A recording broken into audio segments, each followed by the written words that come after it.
What's going on, everybody? Symbol back at it like I'm checking my height. Today we are checking out a TED Talk. This is The Amazing Way Bicycles Have Changed You by Anthony Desnick. If you guys enjoy this, make sure you head on over to TEDx Talks. Show them some support over there. Dig through some stuff. I love the TED Talks. I'm really big into like the AI ones and the music ones.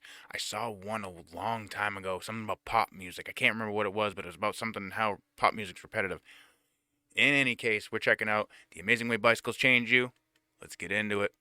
Of commuting by bike. Oh, time stamped. My bad. All right, now let's actually get into it.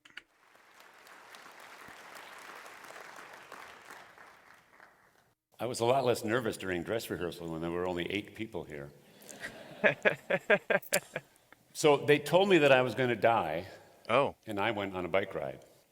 My own history in cycling, and I'm going to ask for a show of hands to see if this resonates, is I learned how to ride a bike when I was about 7 years old.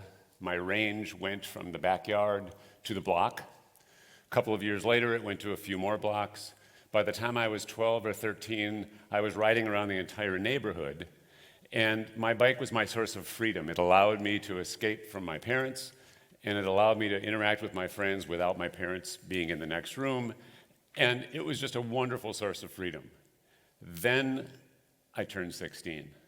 I got a driver's license, I had access to a car, and now I had a new definition of freedom. So it's hard to see with the lights, but how many of you would share that sort of history and story with your own biking? Raise your hands. Oh my God, almost everybody. yeah, pretty We much. also had social media in my day. We didn't do it on our phones. We It's the didn't do it newspaper. on our iPads or our computers because we didn't have any of those. And we still were able to find out where our friends were. Now today, if you go on Facebook, Anybody remember the tin cans, or am I dating myself right now? Like, you remember having a fort and having the two cans with the string, and you could hear it because the sound vibrated through the string? Is that too much for everybody? All right. almost every day on my feed is a map of St. Paul with a little dot at the airport saying, at MSP Airport on my way to Chicago, on my way to Paris, on my way to Timbuktu. We're always trying to sort of impress one another with where we are going or where we've been. And then we'll see pictures from all of those places over the next few days. Well, in my day, we also knew where we were going and we knew where we were. And we knew that. We knew where the bikes were. We knew where Danny, Timmy, Tony, we knew where they were because we saw their bikes out front. Mm-hmm.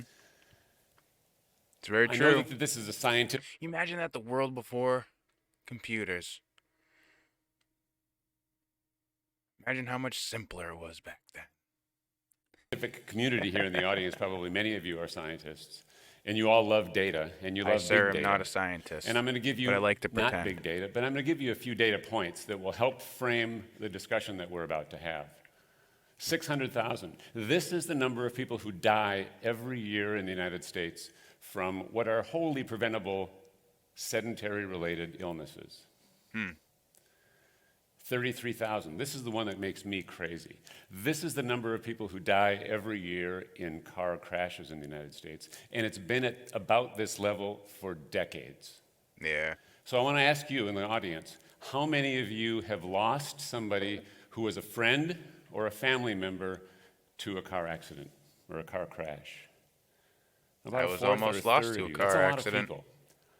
If you listen to the news, we don't hear very much about this. There isn't a lot of outrage. In fact, it seems to be an acceptable number. I think it's mostly because people put it on the person behind the wheel. Like, it's no one else's fault that you crashed into them. It's the person driving the car, and we all have to be responsible for it. I feel like that's just kind of the outlook that we have. Based on the fact that there isn't a whole lot of things that we're doing about it. So I also want to ask you, how many of you have had friends or family die as a result of domestic, here in the US, terrorist attacks? Okay, almost nobody. Yet when you listen to the evening Getting news, edgy. you don't hear about car crashes don't lead the story. Yep. But yet if somebody is killed by somebody from the ISIS Oh, don't or do it. Al-Qaeda, No, it leads and it no. sticks for a few days as part of the 24-hour times 3 news cycle. Mm-hmm. 1, the number of people on this stage right now whose life has been saved by the bicycle. 12, this is the number of pounds that the average person loses after 1 year of commuting by bike. 15, this is the number of minutes that physicians tell us we should spend doing moderate exercise every day. It's true. Now, when I think about Very exercise, true. I think about people getting in the SUV or the pickup truck, driving down to the health club, driving around the parking lot so that they can find a spot close to the entrance, and then going up the escalator so that they can use the Stairmaster, and so that they can ride on the stationary bike. Now, I'm guessing because you're laughing that there's some truth that you see to this, and it saddens me, frankly. 50. This is the percentage of trips that we take in our cars that are under 2 miles. Easy to bike, easy to walk. 4.8%, that's the mode share in Minneapolis, the number of people who are riding their bikes to work every day. It's about 4,500 people. And it's increasing every single year so that when I'm riding my bike, I can really see that. 100,000, this is really interesting. Anybody who lives in the suburbs but would like to live in the city but they can't afford it, sell a car, it's worth $100,000 in mortgage value. Now you can afford a house that costs $100,000 more in the center of the city if you want to be in a walkable neighborhood, a bikeable neighborhood, and have access to the things in a neighborhood whilst not using a car. 8, that's the number of euros in the Nordic countries that they have determined is a return on a €1 investment in bicycle infrastructure in their cities. So the effects to the environment, the impact on medical costs from driving as opposed to biking, it's a huge return on investment. And then the last number, 19 million, this is the number of bike trips that are taken every single day, not in the US, but in the Netherlands. Every day, 19 million? Wow. That's a hell of a number. All right, Okay. I started out by telling you that there might be a story about me and my own life and my own health. I was a patient at Mayo Clinic from 2007 till now, but I followed my GI doc up to the Twin Cities when her fellowship was over. And when my papers came with me, or my records came with me, I saw that she had written during my last visit, "Patient appears younger than stated age." Yes. This is a thing that every one of us wants to see, especially those of us who are older than 60. I've got Crohn's disease. The official term, I'm told, is duodenal Crohn's with stricturing disease. It's made my life miserable. In 2007, I had a couple of surgeries. The disease spread very, very rapidly after the surgeries. In 2008, both doctors here at Mayo Clinic and doctors at Virginia Mason Medical Center in Seattle said, if the disease continues to spread the way that it has, you won't be able to absorb any nutrition in 3 to 5 years. Oh my God. It was a pretty miserable time in my life. Most of my feeding was done through a backpack and a PICC line through what's called TPN. I don't even know is it a Latin or English name for it? I just knew that the backpack was my friend because it fed me. That's sad. So what did I do? I did what anybody who is terminal or has been told that they're terminal does. I went for a bike ride. First, about a block, because I was very weak. Next day, 2 blocks. Third day, around the block. And after some months, I was riding for some miles.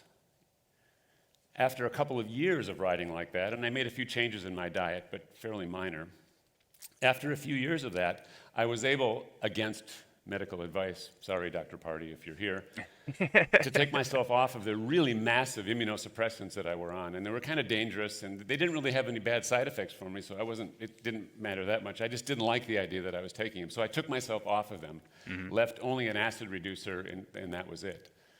And since then, I've been getting better and better and better. I still have Crohn's disease. It's a chronic disease that we live with forever, and there's a flare here and there. But for the most part, I'm better, and I attribute the life-saving to the bicycle. Wow. This is Laura and Sam. They both have Crohn's disease. They're married. Sam had what he believes to be life-saving surgery here at Mayo Clinic, and he's insanely grateful for the help that he's gotten. And so they wanted to find a way to give back through the Crohn's and Colitis Foundation. So what did they do? They went on a bike ride. Though this time, The bike ride was from Seattle, Washington to Portland, Maine.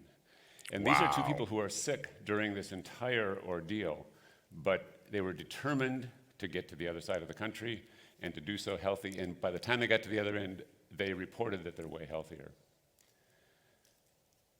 There's a story that I heard on NPR a while ago. I wish I could remember the woman's name. I only remember that she was 72, had Parkinson's disease, and her doctor put her on the back of his tandem bicycle and they went for a ride, a really intensive ride.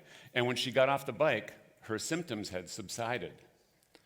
They came back over the course of a few days, and so I mean, I feel like that just says something. People get too lax, they stop doing anything, and that's kind of when your body starts deteriorating on you. Now, there's obviously a level to like excessive working out and things like that, but there is something to be said about just simply getting on a bicycle and riding it. Absolutely. I love this. This is a great talk. I mean, I'm a huge advocate for the bicycle anyway. I would much rather be able to ride a bike to the places that I need to go. Like if I go fishing, oh man, in the town that I just moved from, I would ride 5 to 10 miles easily every single day. I used to walk with an inflatable like an inflatable fishing boat. I forget what the brand name is now. Oh, I can't remember. I don't know. I have a picture somewhere though. I'll try to dig it out. Maybe I'll post it if someone reminds me. Spam the comments if you guys want to see it, because I will definitely forget. But anyways, I used to carry this thing with all my fishing gear about 2 miles one direction and just walk with it. You know what I mean?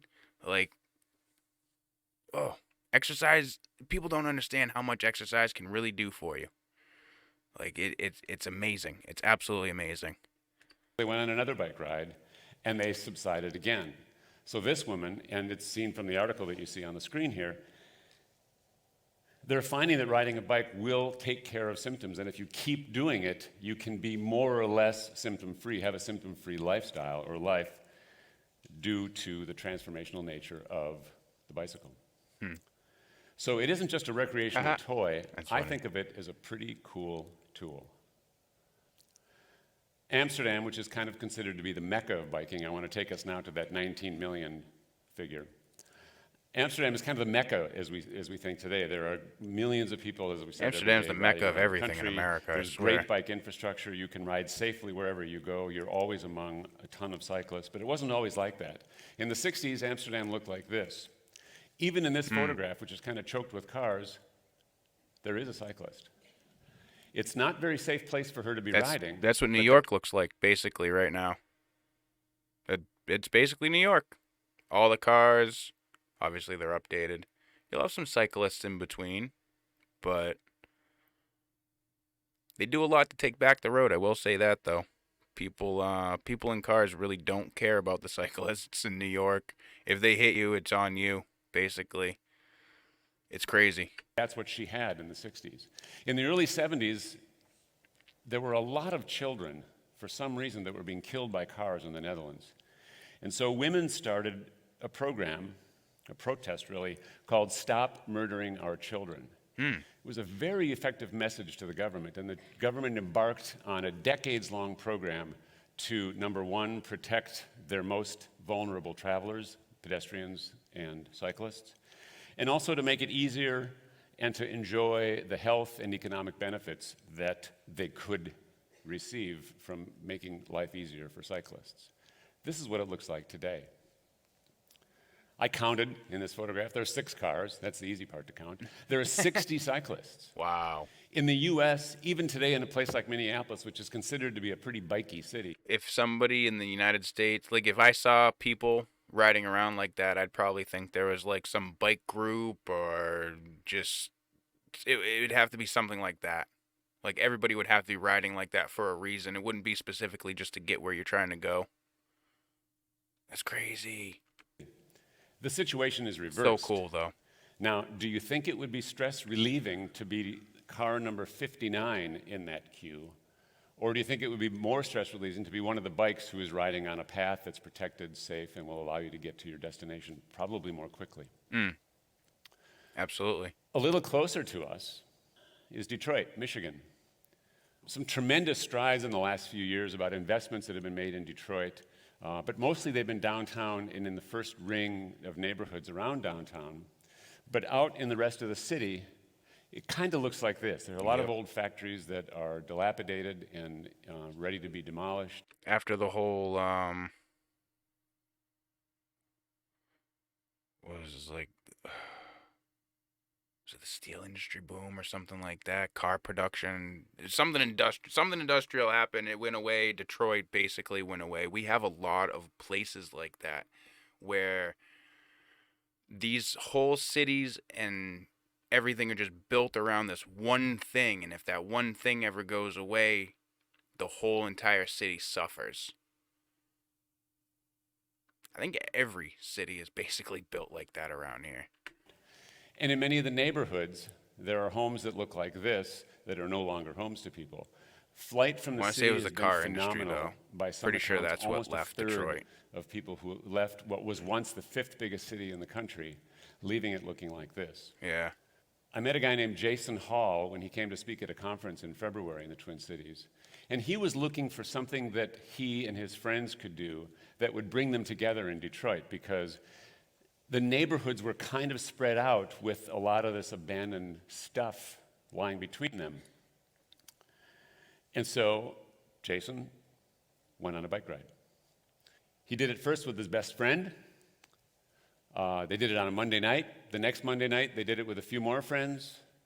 As Jason tells the story, they made those friends pretty angry by insisting that the following Monday they bring all of their friends. And before he knew it, there were a few dozen riders. And a couple of months later, there were a few hundred riders. Wow. And today, when they hold this ride, every Monday night in Detroit, and they go to different neighborhoods to kind of explore what's going on in the city. And believe me, when you're on a bicycle, you see the world differently than if you're looking at it through a windshield. You can Through a windshield at like 60 miles an hour. smell it, you can feel Like it, moves a you lot can slower hear it, on a bicycle. and you can see it. So today, when Jason leads these rides on Monday night, there are thousands of riders. That's crazy. I'm going to go and ride a week from Monday for the first time with Jason and this crew of 3,000 people, and I'm so excited I wonder how that to went. do so. Is there footage of it? We might have to check that out. Closer still to home, in St. Paul, there was once a neighborhood, there's still a neighborhood, I guess, called Rondo. It was a really cool neighborhood. There was a streetcar line that went right up Rondo Avenue. It was a walkable neighborhood, bikeable. You knew who your neighbors were. There were viable businesses there. There were churches, synagogues, because it was mostly inhabited by Jews and African Americans. It was a neighborhood, and it was a really vibrant neighborhood until the Federal Highway Department, which is now known as the U.S. Department of Transportation, came along, and they made Rondo look like this today. This is 94, where it cuts right through the heart of St. That looks a lot like Massachusetts. Looks a lot like America right there. Is it sad that that actually makes me feel at home? It probably honestly is. Just because we've become so accustomed to the way that everything's built. It's all we really know. Point A to point B now. Paul. And every time I ride on put all this that money freeway, into developing and even more teleporters. so over it, my heart breaks because I knew what the Rondo neighborhood was like. And this is repeating itself thousands of times in the United States. So the message here is, yes, bikes can transform lives, and bikes can transform communities, but cars can do that also. And it's a question about which universe that we prefer. In Minneapolis, which is the bikier of the two cities between Minneapolis and St. Paul. In fact, I live in St. Paul, work in Minneapolis, and every time I ride my bike east over the Mississippi River on the Marshall Street Bridge, I have to set my watch back 25 years. In Minneapolis, there's an east-west corridor that was an old rail line abandoned that we now call the Midtown Greenway. And the city had the foresight to turn the Midtown Greenway into what was really a bike freeway. There are very few turns on and off this bikeway. There are only entrances and exits for the most part. It's become the fastest way to go east-west between the river and the uptown neighborhood in Minneapolis. But what's even more startling about the Midtown Greenway is that it's attracted private investment. And so remember the number of €8 that I was talking about in Northern Europe, how they see that as a return from a €1 investment. This is what the Greenway looks like today. It's lined with condos and apartment buildings, over $2 billion in investments, private investments, with over 2,000 units of brand new housing that appeals primarily to millennials who want to be on a bike to get from A to B because the car is expensive, the car pollutes, and it's just not fun. It's stressful. In fact, Minneapolis has gotten so good at being a bike city that biking has gone to the dogs. Now, this is me riding home from work where I get to take my greyhound Lucy. That's cool. This is a Dutch bicycle called a bakfiets. Buckfeet? A colleague of mine has renamed it the barkfiets. The Buckfeet. And at one point, you'll see kind of an image of me riding the bike, and I'm smiling. And I'm not smiling for the camera. I'm smiling because every time I'm on a bike, I smile. As I pass cyclists in Minneapolis all the time, most of them are smiling. It's just more fun to ride a bike. In fact, it's kind of like riding a bike. You never forgot how to do it. So those of you who put your bikes away because they seem to be a childish toy and took the cars out at 16, here's an opportunity for you to try it again. I went on a bike ride, and look what happened for me. What will happen for you if you go on a bike ride? Very true. Very true. Great talk. That was awesome. We need to check out more of these. This was a really good one. Huge shout out to Anthony Desnick. Thank you for providing these pieces of your life. I love these TED Talks so much. There's so much information, and not everything can be agreed with and blah, blah, blah. But when you sift through everything and you find the pieces of it that really relate to you, that's how you can kind of pull things away from these. And this is kind of where change comes from, really, is people sharing their views and their ideas about it. Love it. All right, let me know what you guys thought about this one. If you enjoyed it, thumbs up. If not, thumbs down. Make sure you guys hit that subscribe button. Go show TED Talk some love. Let them know Simple sent you. Make sure you guys stay safe, stay healthy, stay positive. I'll catch you on the next one.